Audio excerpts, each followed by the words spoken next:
What happened? Fire.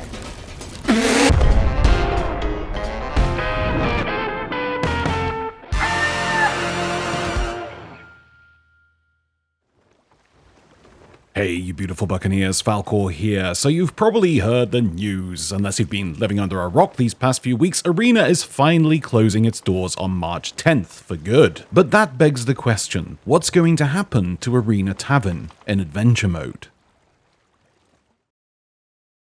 So it was made clear that Arena is being shut down for good, and the resources and manpower used to focus on Arena are being transferred over to adventure mode. This means better updates, more frequent updates, and hopefully more stability in adventure mode. But a problem that has seemed more and more apparent as of late is the lack of PvP within adventure mode. Now, don't get me wrong, not everyone enjoys the PvP aspect of the game, and you can quite happily play and succeed in adventure mode without ever firing a single shot. All quests, tour tales, and world events are structured in a way that promote player interaction. For example, if you place down a Gold Hoarder quest and it gives you Cannon Cove and Wanderer's Refuge, the game has given you those islands because it is taking into account other players' movements on the server, to increase the likelihood of you running into each other. The only reason PvE exists in this game is to encourage PvP, and that's not a theory, that is fact. Sea of Thieves. But the problem lies with one main aspect. Apart from stealing loot, there is no reason to engage in PvP. Players like myself and other like-minded people enjoy PvP merely for the thrill that goes with it. But for a player that is trying to level up his factions and has a precious loot haul on board, he or she is less likely to engage and is more likely to run. We've all been there. Even us veteran PvPers who want to see blood each session has at some point run from a ship for hours in our early days, dropping off loot at outposts as we go. Don't lie, you've done it.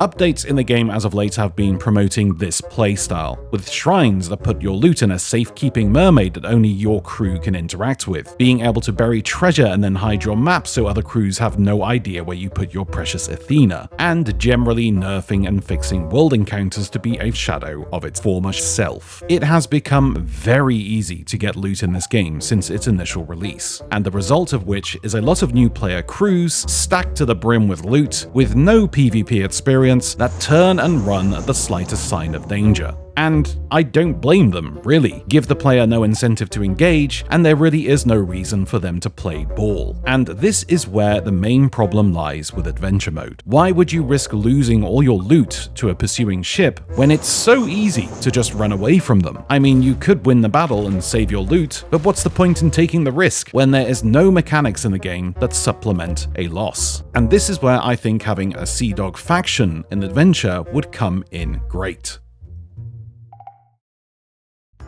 So currently in adventure mode, we have gold and doubloons. For anyone playing more than 4 months, they start to realize that both of these currencies start to become somewhat redundant. So what about adding silver? In Arena, we have silver as a currency, which is awarded for cashing in arena chests, hitting other ships with cannonballs, and killing other players.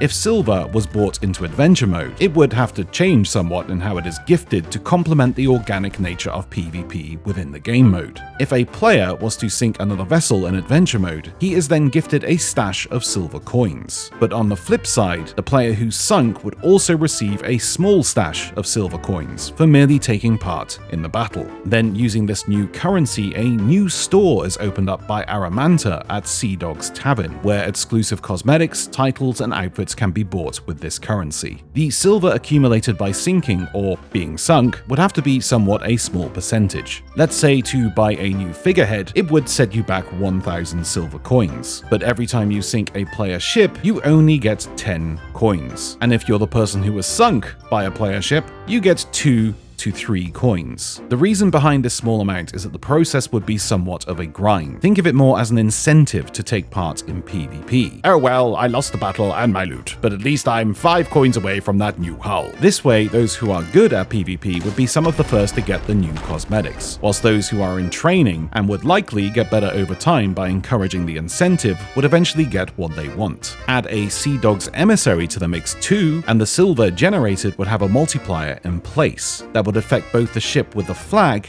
and the victim. So for example, a level 5 Sea Dog Emissary would get 35 silver coins for a sink, and then the victim would get 11 silver coins for being sunk.